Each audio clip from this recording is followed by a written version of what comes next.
Price ஆண்டவராக இயேசு கிறிஸ்துவின் நாமத்தினாலே இந்த நிகழ்ச்சிக்கு உங்களை அன்போடு கூட நான் வரவேற்கிறேன். கர்த்தருடைய வசனத்தை நாம் கவனிக்க போகிறோம். ஏசாயா தீர்க்கதரிசன புஸ்தகம் 14வது அதிகாரம் 24வது வசனத்தை நாம் பார்க்கும்போது, நான் நினைத்திருக்கிறபடியே நடக்கும், நான் நிர்ணயித்தபடியே நிலை நிற்கும் என்று சேனைகளின் கர்த்தர் ஆணையிட்டு சொன்னார் என்று ஆண்டவருடைய வசனத்தில் எழுதப்பட்டிருக்கிறது.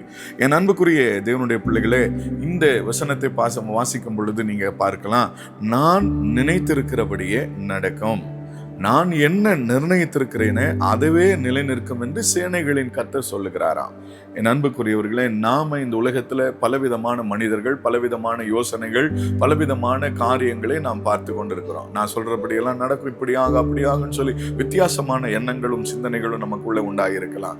நான் உங்களுக்கு சொல்லுகிறேன், ஆண்டவராகிய இயேசு கிறிஸ்து இந்த பூமியில ஒரு மனிதனை குறித்து, இந்த உலகத்தின் நிகழ்வுகளை குறித்து, இந்த உலகத்துல நடக்க வேண்டிய சம்பவங்களை குறித்து அவர் என்ன தீர்மானம் பண்ணி இருக்கிறாரோ அதுதான் நடக்க போகிறது. அவர் செய்ய நினைக்கிறதை தடுக்கிறதுக்கு இந்த பூமியில யாராலும் முடியாது. நான் ஒரு வசனத்தை வாசிப்பேனே, ஆனால் அது உங்களுக்கு பிரயோஜனமா இருக்கும் என்று சொல்லி நான் நம்புகிறேன். ஏசாயா தீர்க்கதரிசன புஸ்தகத்துல 43வது அதிகாரம் 11வது வசனத்திலிருந்து 13வது வசனம் வரைக்கும் நான் வாசிக்கிறேன். நீங்கள் கவனியுங்கள்.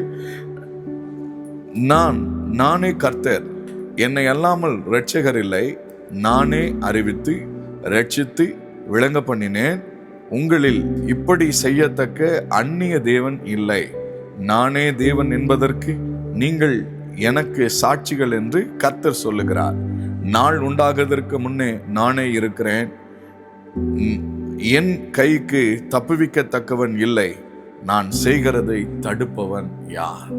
கர்த்தர் செய்ய நினைப்பதை ஒருவனாலும் தடுக்க முடியாது. ஆகையினாலே கர்த்தர் என்ன நினைக்கிறாரோ, அவர் என்ன நிர்ணயம் பண்ணி இருக்கிறாரோ அதுதான் நடக்கும் என்று சேனைகளின் கர்த்தர் சொல்லுகிறார். கர்த்ததாமே உங்களுக்கு இந்த வார்த்தைகளின்படி உங்களை பலப்படுத்துவாராக. அவர் செய்ய நினைப்பது, என்னுடைய வாழ்க்கையை குறித்து, என்னை குறித்து நீங்க செய்ய விரும்புகிறத நீங்க செய்யுங்கப்பா அப்படின்னு சொல்லி உங்களை ஆண்டவருடைய கரத்துல நீங்க ஒப்பு கொடுப்பீங்கன்னா, அவர் நிச்சயமாக உங்களை குறித்து நினைத்து வைத்திருக்கிற நல்ல திட்டங்களை எல்லாம் செய்து நிறைவேற்ற போகிறார். உங்களுக்கு நன்மை உண்டாக போகிறது. ஜெபிக்கலாமா? நல்ல தகப்பனே, இயேசுவின் நாமத்தினாலே என் அன்பு பிள்ளைகள் ஒவ்வொருவருக்காக நான் ஜெபிக்கிறேன். நீங்க நினைத்திருக்கிறதும் நீங்க நிர்ணயம் பண்ணி இருக்கிறதும் பிள்ளைகளுடைய வாழ்க்கையில அது நிறைவேறும்படி கர்த்தர் நீர் உதவி செய்ய வேண்டும் என்று சொல்லி உங்க நடத்துதலுக்கு ஆண்டவரே, உங்களுடைய ஆசீர்வாதத்திற்கு உங்களுடைய பிள்ளைகளை நான் ஒப்பு கொடுத்து ஜெபிக்கிறேன். உம்முடைய கைக்கு தப்புவிக்கிற தேவன், உம்முடைய கைக்கு தப்புவிக்கிற நபர் இந்த உலகத்தில் ஒருவரும் இல்லை. நீ செய்ய நினைப்பதை ஒருவனாலும் தடுக்க முடியாது என்பதை நான் அறிந்து உம்மை மகிமைப்படுத்துகிறேன். இந்த வார்த்தைகளை பிள்ளைகளுக்கு சொல்லியிருக்கிறேன். இது பிள்ளைகளுக்கு பலனாய் மாறட்டும்.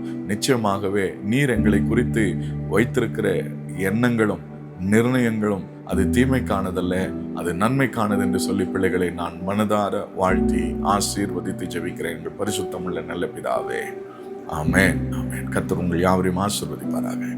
ஆமென்.